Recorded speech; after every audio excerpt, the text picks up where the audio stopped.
Perfecto.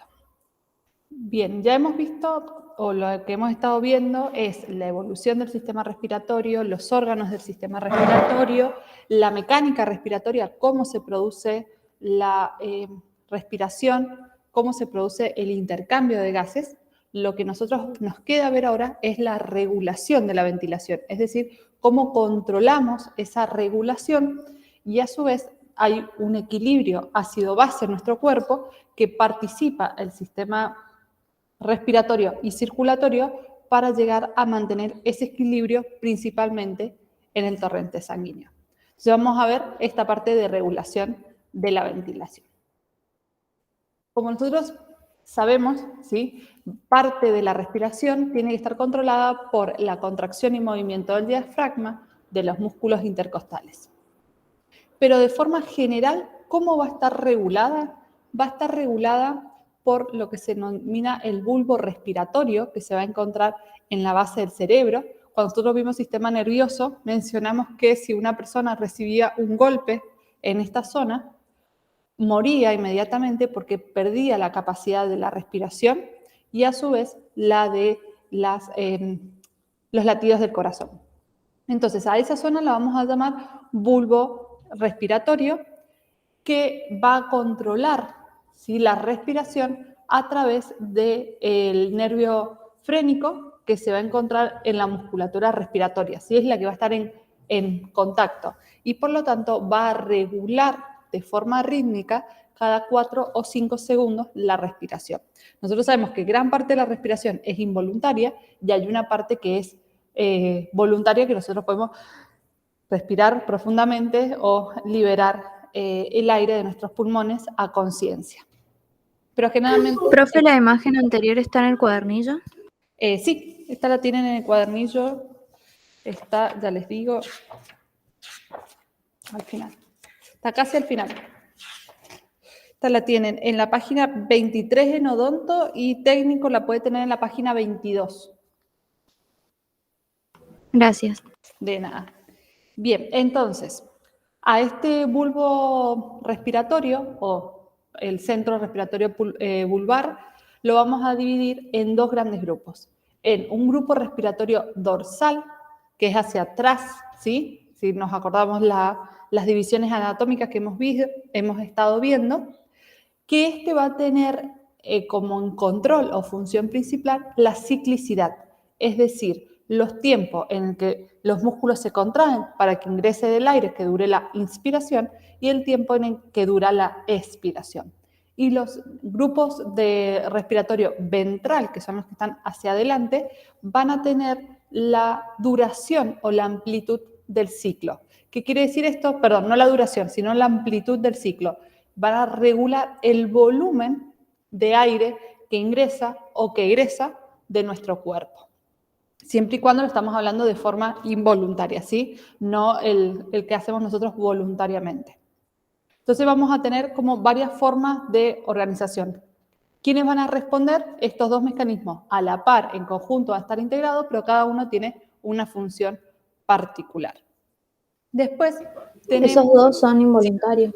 Sí, sería el conjunto de órganos dorsales y ventrales. De órganos, no, perdón, el conjunto respiratorio dorsal. ¿Seguimos? Sí, profe, gracias. Bien.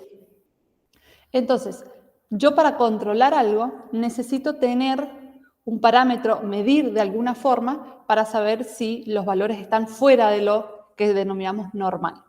¿Cómo hacemos eso? Lo hacemos a través de quimioreceptores.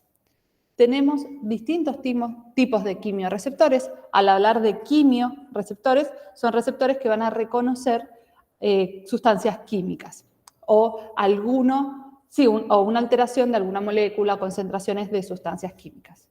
Vamos a tener dos tipos, los centrales y los periféricos.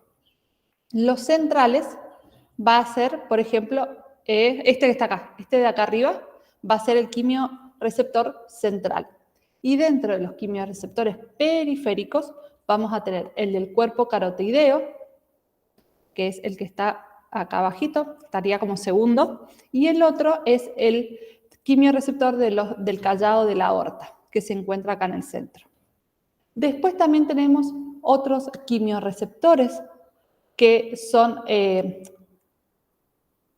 periféricos también, pero son como que de menor importancia o menor funcionalidad de nuestro cuerpo, donde tenemos los quimiorreceptores, por ejemplo, del estiramiento del parénquima pulmonar. Y después tenemos otros donde vamos a tener la irritación de los bronquios y bronquiolos, que eso van a estar internamente en los bronquios y bronquiolos, y receptores del dolor en los capilares pulmonares. Esos dos últimos no están representados acá porque nos tendríamos que meter dentro de las estructuras. Estas serían como superficiales. Entonces, a través de estos quimiorreceptores receptores, vamos a tener la capacidad de reconocer cuando los valores de nuestro cuerpo se salen de lo normal y vamos a generar alguna acción. Entonces, estos reciben la señal, lo envían al centro respiratorio vulvar y el centro respiratorio vulvar genera una acción en el grupo respiratorio dorsal y en el grupo respiratorio ventral. ¿Hasta acá estamos? Sí, profe. Bien. Además de este centro respiratorio vulvar, vamos a tener otra parte que también es involuntaria del proceso de la respiración. Acá vamos a tener estructuras cerebrales de mayor jerarquía, donde vamos a tener las protuberancias y el mesencéfalo, es decir, ya vamos a tener partes del cerebro con funciones superiores. ¿Y cuál va a ser la función? Dependiendo de la situación puntual, va a ser que van a inhibir la respiración y la otra función muy importante que tienen es coordinar la respiración con la deglución, que sería cuando tragamos, y coordinarlo con la producción de sonidos. Por eso necesitamos estructuras más complejas o con funciones superiores para poder relacionar eso, porque no es solamente que entre y que salga al aire, sino que también lo tengo que regular con la voz o con el sonido, ¿sí? Con las cuerdas vocales que las vamos a tener en la laringe, más la deglución en el momento de tragar en la faringe con la epiglotis. Y por último, la corteza cerebral, ¿sí? También participa en la respiración, pero esta va a participar cuando tenemos un control voluntario de la respiración. Cuando nosotros voluntariamente elegimos respirar más profundo, soplar, si estamos como conscientes de esa respiración, cuando ocurre eso, la que está accionando es la corteza cerebral. ¿Sí? Entonces tenemos el bulbo o el centro respiratorio vulvar, que todo eso va a ser a través de los quimiorreceptores, y si no, después tenemos las partes superiores del cerebro, como las protuberancias y el mesencéfalo. Eso va a ser involuntario. El 1 y el 2 son involuntarios, el 3 ya es voluntario por nosotros. ¿Alguna duda de esta? No, profe. Bien. Entonces, ahora lo que nos vamos a ir es a la modulación química. ¿Qué es la modulación química? Es un equilibrio entre los compuestos químicos en la sangre a través de la respiración. ¿Sí? Porque nosotros sabemos que nuestros niveles en nuestro plasma tienen un pH semiparecido o muy similar a un pH neutro, entonces hay que mantenerlo y las presiones de oxígeno y de dióxido de carbono van a participar en este equilibrio. Entonces, recién nosotros mencionamos que teníamos quimiorreceptores centrales y periféricos, ¿sí? Central, el que encontrábamos acá, y después todos los otros van a ser periféricos. ¿Qué es lo que van a hacer estos quimiorreceptores? Tanto los centrales como los periféricos, todos, o sea, ambos dos, digamos, centrales y periféricos, van a monitorear la presión parcial de oxígeno, la presión parcial de dióxido de carbono y el pH. ¿Sí? Cuando digo los dos, es el grupo de los quimiorreceptores centrales y el grupo de los quimiorreceptores periféricos. ¿Sí? A eso me refiero, no es que hay uno de cada uno, sino que en conjunto. Los dos van a tener van a monitorear, van a encontrar diferencias en la presión parcial de oxígeno, presión parcial de dióxido de carbono y la presión y del pH. Vamos a ver primero los periféricos. Los periféricos son los primeros que responden o los primeros que generan una respuesta porque su tiempo de respuesta son de 7 segundos. Entonces, inmediata la respuesta que genera cuando reconoce una variación en estos valores. Entonces, los quimiorreceptores periféricos son más sensibles a una caída, ¿sí?, a un descenso de la presión parcial de oxígeno. En segunda instancia, ¿sí?, van a detectar un aumento en la presión parcial de dióxido de carbono y, por último, el decaimiento, decrecimiento del pH. ¿Sí? Entonces, lo primero que detecta es el aumento de la presión parcial de oxígeno, la disminución de la presión parcial, la disminución del oxígeno, el aumento de presión parcial de dióxido y un decrecimiento del pH, es decir, el pH se hace más ácido. ¿Y cuál va a ser la respuesta que va a generar? Va a ser una hiperventilación, porque lo que está reconociendo es que hay menor cantidad de oxígeno y mayor cantidad de dióxido. Entonces, con la hiperventilación, con una respiración agitada, lo que hacemos es permitir que ingrese más rápido el oxígeno y salga más rápido el dióxido de carbono. Son los quimiorreceptores periféricos. Ahora nos vamos a los quimiorreceptores centrales. También reconocen presión parcial de oxígeno, presión parcial de dióxido y el pH. Una de las grandes diferencias que tenemos es el tiempo de respuesta. Los periféricos eran 7 segundos, los centrales entre 7 a 10 minutos. Esa es como una de las grandes diferencias.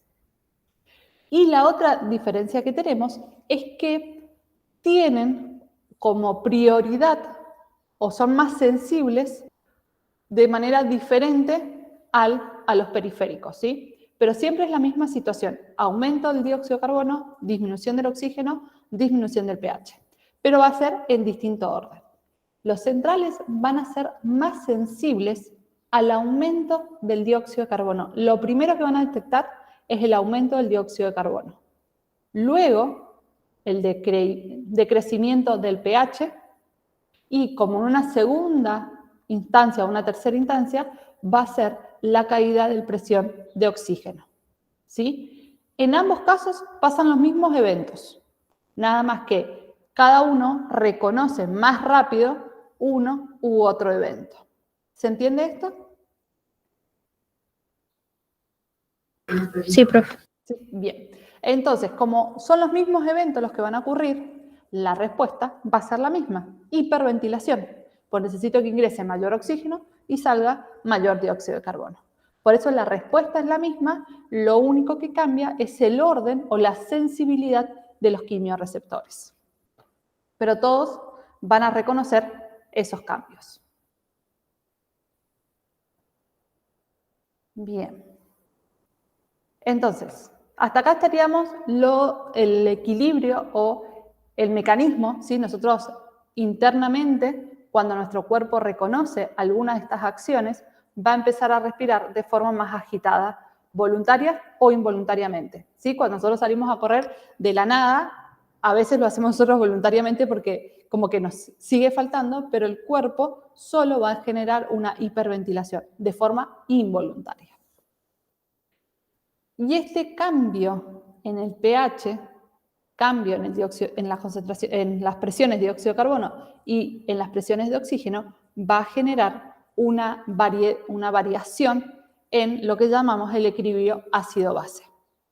Por lo tanto, necesitamos distintas estrategias, distintas acciones para poder balancear y que quede balanceado. Es decir, cuando se está volviendo muy ácido, volverlo hacia lo neutro o viceversa. Para ver el equilibrio ácido-base, vamos a ver un video que nos va a detallar cada una de las cosas, pero el video explica algunas cosas extras. Entonces yo les voy a indicar qué es lo que o en qué tienen que prestar atención en el video. El video les va a hablar de los procesos metabólicos, entonces va a generar una acidosis metabólica. La acidosis metabólica va a hacer referencia a que el pH se está haciendo cada vez más bajo, por lo tanto se va más hacia lo ácido. ¿Cómo se va a producir o cuál es la causa de este proceso? Generalmente es que hay un aumento de los cuerpos cetónicos ácidos en la circulación, es decir, hay distintas sustancias ácidas que están en la circulación. ¿Cómo lo voy a resolver? A través de la hiperventilación. Esta hiperventilación, una de las cosas que va a hacer es disminuir la presión parcial de dióxido de carbono. Si se acuerdan cuando vimos el intercambio de gases, el dióxido de carbono iba dentro de los glóbulos rojos disociado en protones y bicarbonato. Entonces, si yo disminuyo esta proporción de dióxido de carbono, el bicarbonato y los protones van a formar agua y el bicarbonato va a formar dióxido de carbono. Por lo tanto, disminución de la presión de dióxido de carbono, disminución de los protones y, como resultado, el aumento del pH. Por eso está relacionado con el sistema respiratorio. Al haber una hiperventilación, intercambio más rápido, sale más rápido el dióxido de carbono, al igual que entra mayor cantidad de oxígeno. Tenemos esos dos efectos en la hiperventilación. Después tenemos el caso contrario, donde vamos a tener alcalosis metabólica, es decir, el pH se fue aumentando o fue perdiendo la acidez y se fue volviendo más básico. Por ejemplo, la causa puede ser la pérdida de ácido. Por ejemplo, cuando nosotros tenemos vómitos prolongados, lo que vomitamos es parte del estómago. Entonces, en el estómago tenemos el ácido clorhídrico. Al vomitarlo, estamos eliminando parte del ácido del estómago y en general se genera un desequilibrio en nuestro cuerpo. Entonces, la respuesta va a ser la misma. Perdón, va a ser la respuesta contraria. Hipoventilación, es decir, que voy a respirar en ciclos más alejados. ¿Qué me va a permitir esto? Que se aumente la presión parcial de dióxido de carbono. Este aumento de presión parcial de dióxido de carbono, cuando ingresan a los glóbulos rojos, se van a disociar con el agua, se van a unir con el agua y disociarse en bicarbonato y concentración de protones. Esa concentración de protones lo que va a hacer es disminuir el pH. Esa sería una de las primeras partes que va a mostrar el video y después el video también va a mostrar la acidosis respiratoria, que cuando se produce cuando hubo una hipoventilación prolongada producto de deficiencias en la respiración normal. Por alguna razón no pudo continuar una respiración normal, entonces respiro menor cantidad de veces, eso va a hacer que mi pH aumente, que mi dióxido de carbono, las presiones de dióxido de carbono aumenten y por lo tanto voy a tener una mayor producción de protones. ¿Cuál va a ser la respuesta? Eliminarlo a través de la orina. Y la alcalosis respiratoria va a haber, el caso contrario, una hiperventilación prolongada, por ejemplo, cuando realizo mucho ejercicio físico, de golpe o ejercicio físico fuerte, y me va a generar como respuesta una retención de los protones. ¿Sí? Y esto va a hacer que me suba el pH y ahí me lo estabiliza.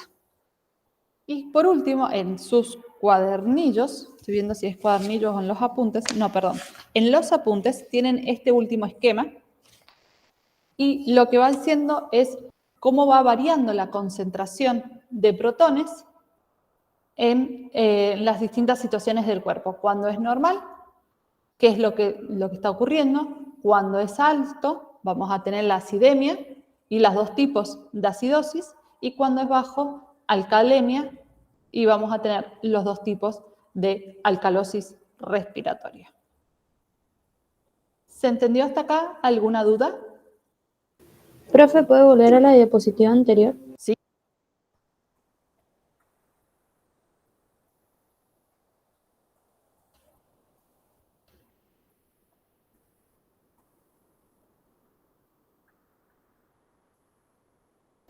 En la acidosis respiratoria también disminuye el pH, o sea, es la causa.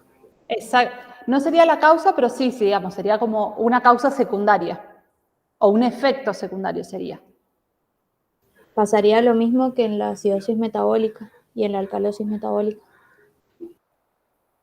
Claro, en realidad, sí, sería como ya la alcalosis metabólica, como sería ya un segundo paso, porque acá tendríamos la alcalosis, estamos hablando. La alcalosis metabólica es cuando el bicarbonato es alto. Y la alcalosis respiratoria es cuando la presión parcial de dióxido de carbono es bajo. ¿Sí? ¿Por qué se me produce que es bajo? Porque yo tuve una hiperventilación. La hiperventilación es que cambio rápido el dióxido de carbono y no permito que se acumule el dióxido de carbono. Entonces, baja. ¿Se entiende? Creo que sí. ¿Sí? Bueno, con el video seguramente les va a ayudar un poco más. Si no, lo volvemos a ver. No hay ningún problema porque el video dura más o menos 20 minutos, así que nos queda 10 minutos finales de la clase que lo podemos volver a retomar. Y si O no, sea, sería como sí, que está la hipoventilación en la acidosis respiratoria, sí, aumenta la presión del dióxido de carbono, aumenta la concentración de hidrógenos y disminuye el pH. O sea, algo así sería. la Y se elimina hipoventilación, sí, en la acidosis respiratoria. exacto. Ah, bien, entonces sí, ya lo entendí. ¿Sí? No sería, porque lo que vimos acá sería la respuesta. Sí, acá sería como una segunda causa o lo que pasa cuando se ocurre esta hipoventilación prolongada. Claro, sería lo que pasa, como lo que pasa en la respuesta de la alcalosis metabólica. Exacto. Sí, sí, sí. Ahora sí. ¿Estamos? Bien. ¿Alguna otra duda?